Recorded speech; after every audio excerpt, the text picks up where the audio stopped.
How about an intercourse hello? Cheers. Our herbal teas in our Close Talkers mugs because we are both sick.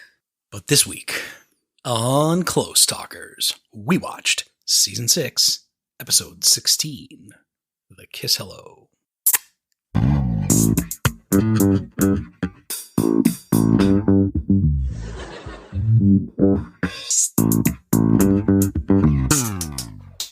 So, Katie. Hi. How do you like The Kiss Hello?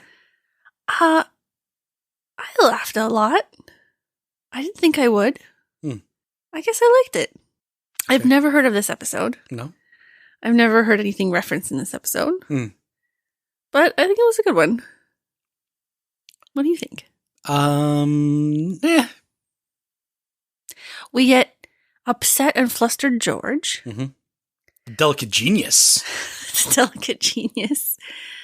I think I was a little bored with Jerry's storyline, The Kiss Hello. But it's kind of common. I wrote later that they've buried the lead. When I read the synopsis, they don't even mention Elaine. I think Elaine's is the main storyline. How What is Elaine's story? Her friend drops her 3 blocks from her apartment. Yeah, that's true. And makes her carry all her stuff. That's what I wrote. This is the main story of this episode. They should have gone deeper into that. Something that happens 2/3 into the episode. It did feel like a new episode had started at that point. Did you like it? Nah, not really. It was fine. Okay. I felt like it was missing something. It did feel like a little bit disjointed. Maybe Jerry had like half a story in The Kiss Hello and then also half a story in with Nana. Nana. Yeah. So who wrote this? This episode was written by Larry David and Mr. Jerome Seinfeld. Oh, really? It was directed by Andy Ackerman and it aired on February 16th, 1995. Jerome. Vulture.com ranked it as the 53rd best episode, and Screen Crush had it at a much more reasonable 130. Well, I think I'm Vulture and your Screen Crush. I guess. So this episode by the cast and crew is considered to be the 100th episode. Because the 100th episode was actually like a double clip show, so we got to like episode 102. That's the actual 100th. Happy 100th again. So for this, the crew all got special commemorative jackets that said like 100 episodes. Oh, not raises or? No. Healthcare? I don't know. I don't know. They were probably making bank. It was the 90s. What industry was doing worse than network sitcoms? Yeah. Who are the guest stars? So we had Liz Sheridan, Barney Martin, Len Lessler, and Billy Ray Wallace return reprising their role as part of the Seinfeld clan. Who's Billy Ray? Oh, that's Nana? That's Nana. Oh, okay. She was in the what's the one where Jerry cashes all of her checks and she goes downtown? I remember. Yeah. However, we had Wendy Malick playing the role of Wendy. They're so lazy. So one thing that I noticed when they have the people play characters that have the same name is they always change the name slightly, like the spelling. So if it's like Catherine, if the person's name is Catherine with a K, then the character's name is Catherine with a C. So Wendy Malick is Wendie, and the character is Wendy. I guess they were just like, we'll spell it the normal way. Maybe, I don't know. So she was in Just Shoot Me, Frasier, and Dream On. We had Carol Leifer play the receptionist. Carol Leifer, she's a writer. Carol Leifer is an American actress and writer and director. So she acted in An American Pickle, All Right Already, and 3 episodes of Seinfeld. She was a writer on Mad TV, Better Late Than Never, The Ellen Show, and she has 40 writing credits for Seinfeld episodes, as well as 18 SNL writing credits. Wow. We had Rondi Reed playing the role of Mary. She was on Mike and Molly, Long Way Home, and Why Women Kill. Apparently because they can't get kissed hello. Let's throw it back to last week when I asked you if you remembered this episode. Jerry's had it with the kiss hello, so he ends the kiss hello and suffers the consequences. So? How'd I do? I think you nailed it. I'll read the synopsis. George is angered by a cancellation policy. Kramer's idea to make their building more friendly irks Jerry. Morty and Uncle Leo fight over $50. George kind of gets a bum rap. Like, what's his storyline in this thing? He has a sore elbow and good hearing? Well, he I guess isn't aware of the cancellation policy. I feel like if he was, he would make sure. Like there would be a caper where he had to get to the appointment so he wouldn't have to pay for not going to the appointment. So he was unaware. How do you feel about this cancellation policy? Yeah. Look, I'm not a healthcare professional. I'm not providing services with appointments, and I understand why you don't want people no-showing. But 24 hours, a lot can happen in 24 hours. Mm-hmm. That's the previous day. You may wake up in the morning with a cough. And then what? Do you just go? Because you're like, well, I have an appointment. Yeah. So I think the pandemic has changed that a little bit. And if you contact someone and you're like, look, I didn't cancel my appointment, but I woke up sick this morning, they'll be like, please stay home. Yeah. And they'll probably not charge you the cancellation fee. Will they? I don't know. Service providers, let us know. What do you do in this situation? Have you ever had to cancel an appointment and then lose and still pay for it? Oh, I do that with my personal trainer all the time. But those just roll over into credits. No. They don't? No. You're paying. Okay. If you cancel within 24 hours. Maybe when I had personal training, I gave more notice than that. I was like, oh, I'm planning not to make it. Yeah. Okay. If that's the case, then it rolls over. But if I cancel within 24 hours, then it's over. Most of the time you're canceling because you have too much work. It's usually what happens, yes. That's not good. You need work-life balance. I will say also the previous personal trainer that I had, I don't know if he was just young or doing me a solid, but he would just always roll them over. This guy is a hard ass. Apparently. He's a young family. He's trying to... Sure. So how do you feel about heron food? Just the most disgusting thing you could find. You know what? I gotta admit something. What? It doesn't really bother me. For real? Yeah. If it was in my mouth, then yeah. You made a big show. Listen, I cook all the time. Yeah, it was in my mouth. One time, a hair from my head got in your food, and you were gagging and because it was literally wrapped around my tongue. It was a physical response, not an emotional response. You made a big deal about it. All the times I make food, hair doesn't get in. The one time. Do you remember we were at a famous burger chain from Ottawa and there was hair in your food and they're like, oh. They said things, they were like, wow, you must have been so disgusted. Yeah. And it was clearly not mine, not yours. Comps a meal. What's a burger there? $8? Yeah, more than that. But I think they gave us a discount, but it wasn't I don't think meal. they did. They gave us a discount. Oh. They offered to give you another burger, and you were like, I just ate half a burger. I don't want another full burger. Oh, yeah. Okay. I remember this. I think it had peanut butter on it. I do weird stuff. Time? I think I was eating that peanut butter burger because I remember asking the waitress, you say that I always like to talk to the waitress. Yes. And I asked, is this actually any good? The peanut butter and jam hamburger. And they were like, it is. I'll have them make it for you and bring it and you can taste it. And if you don't like it, I'll have them make you another burger. Oh, that's nice. Yeah. So it pays to chat up the waitress. And then there was a hair in your burger. Yeah. So. We haven't been there probably in 11, 12 years. I don't think it's very good. Like beyond the hair in the burger problem that we experienced, I think it's overrated. I think it is overrated. I don't want weird burgers. I want a good burger. Yeah. And I think I would take a Five Guys burger over the works any day. I think for fast food tier burger, Five Guys is probably S tier burger. Yeah. Yeah. What's the one we tried recently that was okay?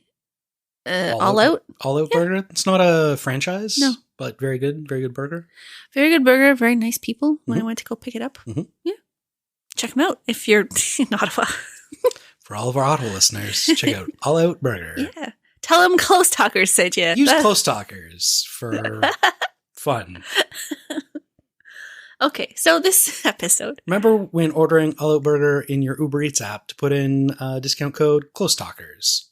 Okay, so the stand-up is Jerry's talking about hair, and everybody touches each other's hair. You kiss people on the head. Mm-hmm. You put their hair on your face. Mm-hmm. But the second a hair gets loose, it's the most disgusting thing. Mm-hmm. And I have to agree. My hair on my clothes tickling me, I have to stop everything I'm doing and find it and remove it to safety. What happens with laundry? Where we get hair spiders? Yeah.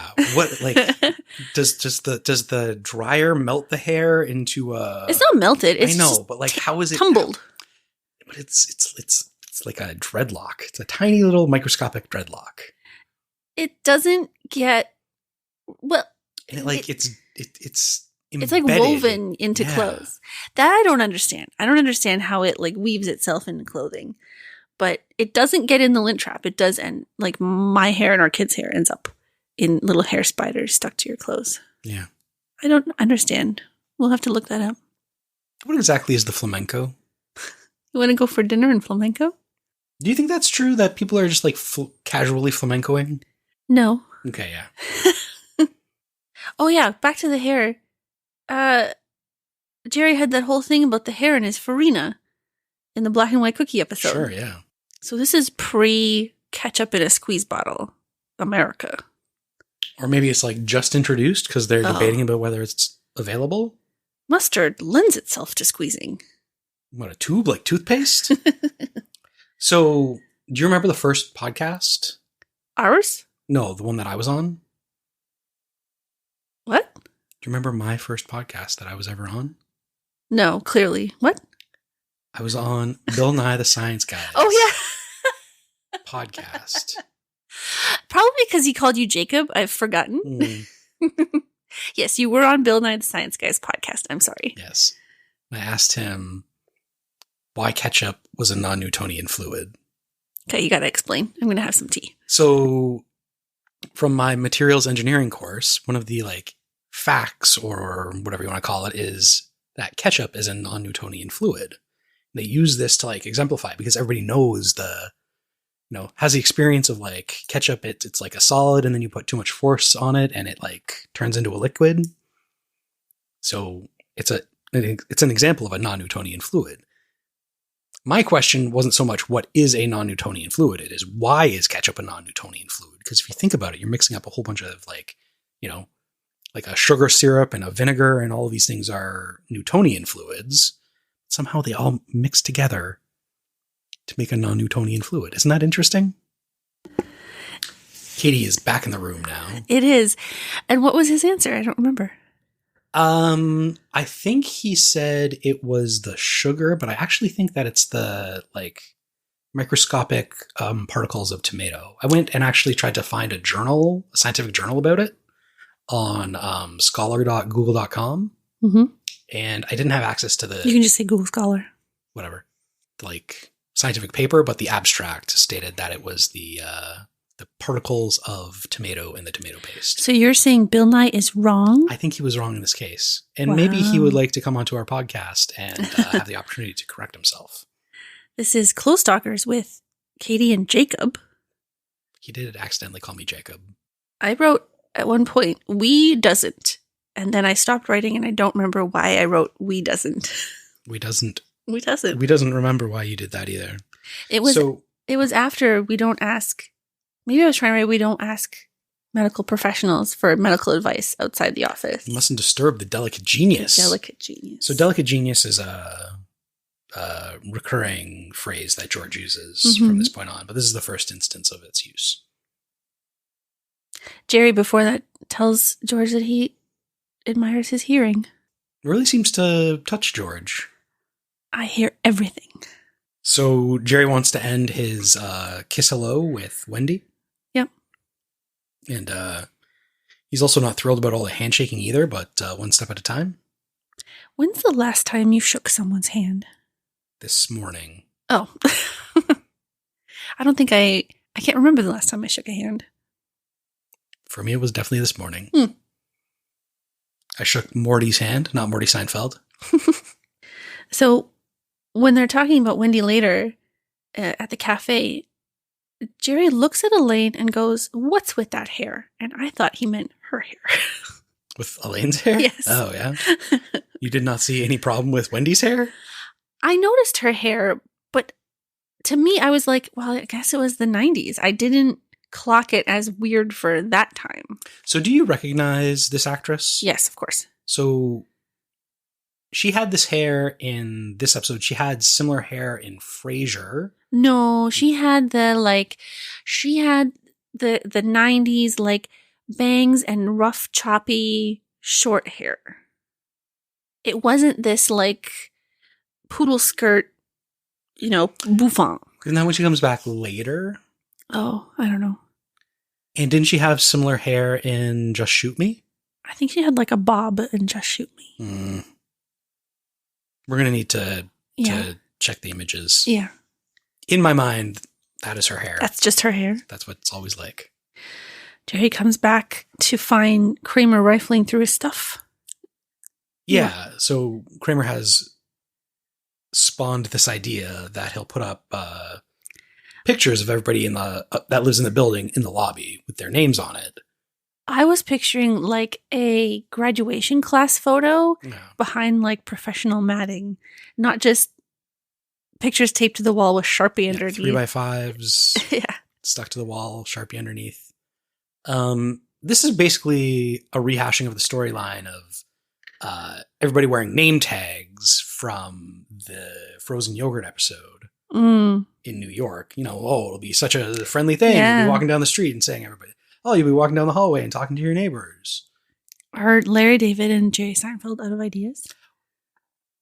I think if you watch all of Seinfeld and you watch all of Curb Your Enthusiasm, you can definitely be like, Larry's just rehashing old ideas a couple of times. Yeah. Why not? So Kramer's excuse is, I need a pen. I'm making out my will. Oh, you're getting a big chunk of money, buddy. And Jerry's trying to talk him out of this whole idea. And he goes, Kramer says, you're not going to rob someone if you know their name. You're robbing me. I think I laughed out loud then. You did. I also laughed out loud later when Jerry says, no more kissing and I don't care what the consequences are. And Kramer plants a big one right on the lips. And then George opens the door and it's a close-up of George's face. And he's just silently looking from one to the other. And then he backs out. Really good timing on how long he kind of just stands still and how long it takes him to close the door. Yes. Great job there. Great job there, Seinfeld cast. You guys know comedy. I once gave someone, like, they went to kiss my cheek and I turned too far and I gave them my ear and they made fun of me. Oh. It was an old person. I was going to say nobody kisses hello. No one I know kisses hello. Well, I mean, like old people, you'll kiss hello, like maybe as like a whatever. A respect but thing. Like these women are handing out kisses to Jerry like they're, I don't know, Werther's Originals. Like, do you think this woman has met Jerry? Thank you for helping me with my package. Yes. Plants one on him. Yeah. He hasn't even helped her yet. Do you think he is trying to stop the kiss hello because he doesn't find any of these women attractive? If he was getting kiss hellos from women he's interested in. I mean, if he could grab a boob. Well, later on when he's standing outside Kramer's asking to go in to shower, and whoever from 2G walks in and he's like, oh, baby. Yeah. He's regretting his rally against the Kiss Hello. I wrote down Jerry's living in Smoochville. So when Wendy comes over, they set up that Wendy's going to come over and Kramer's going to tell her about her hair. Mm-hmm. And Jerry's like, I'm stopping the Kiss Hello. He sticks his head in the fridge. And says, oh, hi, Wendy. Do you want something to drink? She goes, sure. And she's like sidling up and he hands her the water bottle. And then she goes in for the kiss when he starts to straighten up and his half freezer comes in handy. He basically whacks her in the face with the top half. Oh, yeah. So Jerry's complaining. He goes, who am I? Richard Dawson? Did you know who that was? Yeah, Family Feud. So I had to look it up. Oh, you didn't know Richard Dawson? No. Why would I know that? I haven't seen Seinfeld. You think I know who Richard Dawson is? He's the host of Family Feud. So I read an article that estimated he kissed 20,000 women. Dirty old man.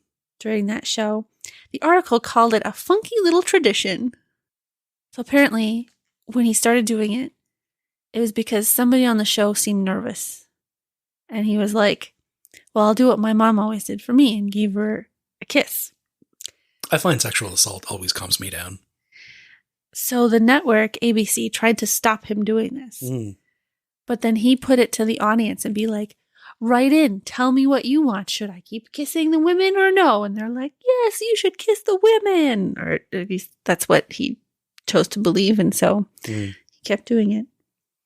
There is a famous clip you can look up on YouTube of like a, 14-year-old girl on the set calling him a dirty old man. Oh, excellent.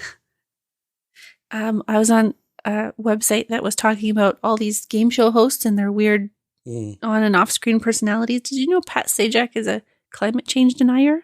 Oh, wow. Yeah. On Twitter. Never meet your heroes.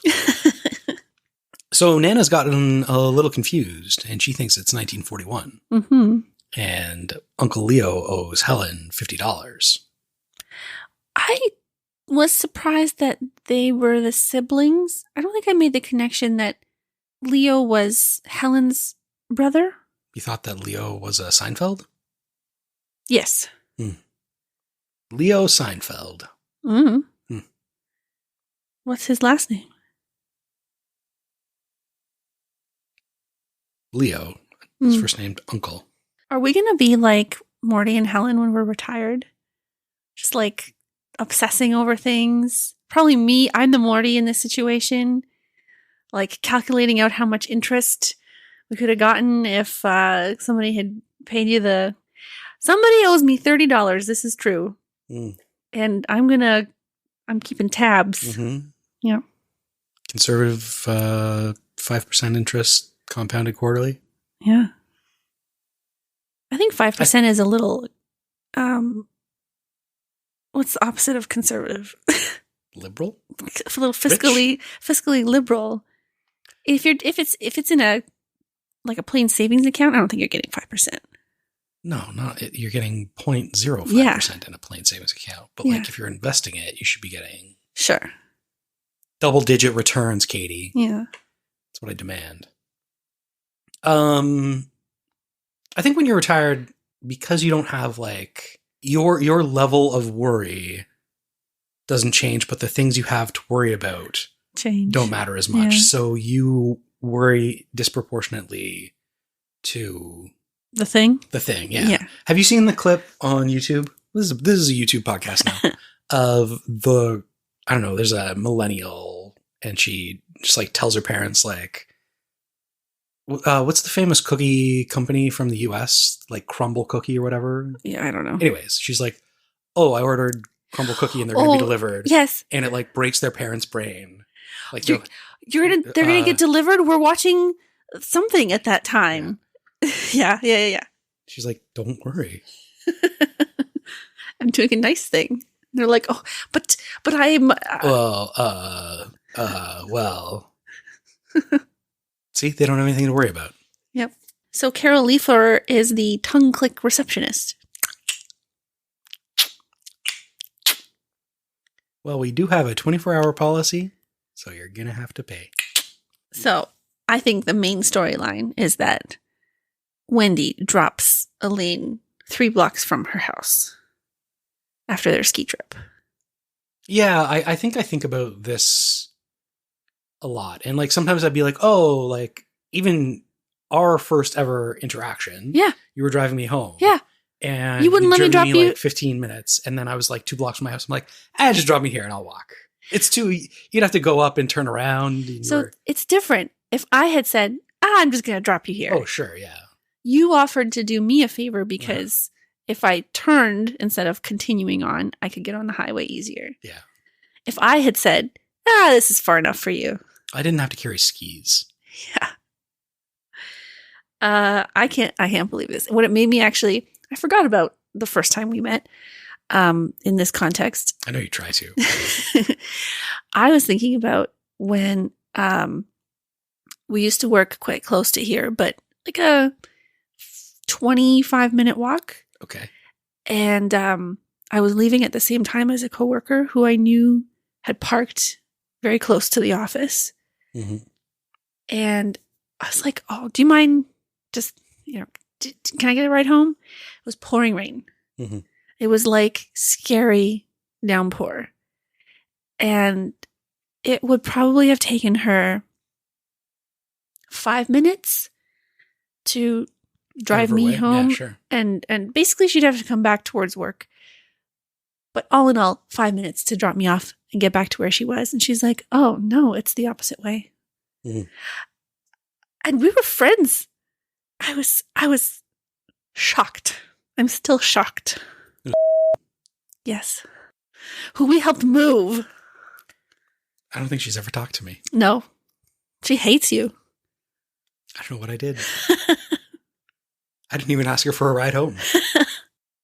So, do you think Elaine is justified in going to Wendy's office during office hours and expecting free treatment after Wendy made her carry her stuff 3 blocks? I'm going to say no. She's not justified. Oh, no, I don't think she's justified. I think she could have, like, as a friend, like, called her and been like, oh, hey, when you dropped me off and I had to carry my stuff 3 weeks, but I hurt my arm, like, can you do something for me? But, like, going into her office and talking to her secretary. Yes. In front of other people. Yeah. She could have said, like, what you said, can we, like, go for coffee? It's on me. And, like, can you maybe, Mm-hmm. right? Like, not a total treatment for free, but like, I'll pick up dinner. Can you just come to my place and just work on my arm? Something like that. Sure. But they're also reusing this storyline because of the massage therapist. And going to the dentist on Thanksgiving. Yeah. How come George wasn't upset about Jerry doing that and seeing the delicate genius? Yeah, exactly. When I did go back to school for my computer systems diploma, I did have a teacher there that was very, like, adamant and against the behavior that people have when you are a professional in IT. Yeah. And they're just like, fix my computer. Can you just, like, fix my computer? Can you just, like, take a look? I'm having a... Like, are you talking about my uncle? No. This was... The teacher was very much like, do not ask me to... Yeah. If you go over to your house and help you out on something. You wouldn't ask a doctor to operate on you. No, but everybody asks doctors. Can you... So we know someone who's a doctor, and I was chatting with her. Our kids are friends, and at like drop off one morning, I was just chatting with her on the sidewalk, and someone she knew, a dad of another kid, walked by. He's like, "Oh, hey, can you look at this?" And like pulled down the collar of his shirt. Does this look infected to you? Yes, to show her some rash. And she's nice, and she's not a dermatologist, but like, kind of gave like a medical opinion, and I felt awkward. Yeah. So don't do it. Don't do it. My uncle always asks you to fix his laptop. Yes, usually. But you expect it now. You just stop downloading sketchy MP3s. So they've defaced Jerry's picture in the lobby with grade A dork. He's been shunned. Mm-hmm. He's been shunned by society. He's been pushed out into the harsh winter and forced to fend for himself. Wants back into the village. Mary tells him to get out of the building. Yeah. That's pretty extreme. Why don't you just drop dead? Shouldn't say that. She says hi to the two other guys that are in the lobby and then like says, oh, why don't we all go for coffee? And one guy turns and faces Jerry. And I don't know if it's really great acting or really poor acting, but he like super sarcastically just says, great idea. Yeah. Are they a Elaine, Jerry, and George? Bizarro Jerry? Yeah. Is this the genesis of Bizarro Jerry? So the last thing I wrote was when Jerry goes to visit Nana at the home, he's talking to a staff member and he's like, she doesn't really belong here. Like, my uncle just put her here to keep her quiet about the money he owes my mother, da da da. And the staff member goes, well, she seems pretty happy here. She reconnected with an old neighbor. Mm-hmm. And it's Buddy. Yep. And Jerry's talking to Buddy and he corroborates the story. Sure. And Uncle Leo shows up and Jerry confronts him. Excuse me, Buddy looks younger than Uncle Leo. I was about to ask you. Like, how is Buddy Nana's age? Yeah. That's all I had. Do you have anything else? Yeah, no. So I have some corrections from last week. We couldn't remember the guy's name from Mad Men that looks like you, or that you look like. It's Michael Gladys. Paul Kinsey is his character. Yeah, Paul Kinsey is his character. He's also in that video game, L.A. Noire. Did you play it? Yes. Did I play it? I don't know. I think I watched you play it when we first lived together. No. Oh, that was Heavy Rain. Yes. Jason. So I tried to look up forensic artist jobs. They do still exist, but they were hard to find Googling because other jobs like makeup artists and animation artists were coming up. But one job site for an actual forensic artist said the salary range is $14 to $30 an hour. It doesn't seem very good. That's not very that's good probably at all. in America where minimum wage is like, what, $6 an hour? Something. I also tried to look up icicle stabbing in Melrose Place, and I could not find a reference to it. Did you go back to the episode of Community that you thought it was from? I think so, and then I just started watching Community. But I couldn't find a reference, but I went down a very weird Reddit rabbit hole where icicle stabbing was discussed as a, Sure, yeah. as a means of murder, and then wholeheartedly rejected in favor of regular stabbing, and then just burning the knife to remove DNA. Which I don't think is going to work. Well, I also think you can, match up the stab wound with the shape of the knife. But they're probably thinking of, fingerprints and stuff. But I feel like the oils of a fingerprint, even if you burn it, they can still, get a fingerprint off it. Get a job as a forensic artist and make friends with a CSI. With the CSIs? Okay, I'll get to the bottom of whether icicle stabbing or regular stabbing is more likely to be to get you off scot-free. I mean, you could also burn the icicle. I think they said it wouldn't be sharp enough, but I think it would. Oh, 100%. These people don't live in a cold climate. They don't know what they're talking about. Yeah. I had ice fall off the roof and really injure me last year. Remember as a kid, sucking on an icicle until it was as sharp as a... Yeah. You could totally... So you could stab somebody, but you have to suck on it first.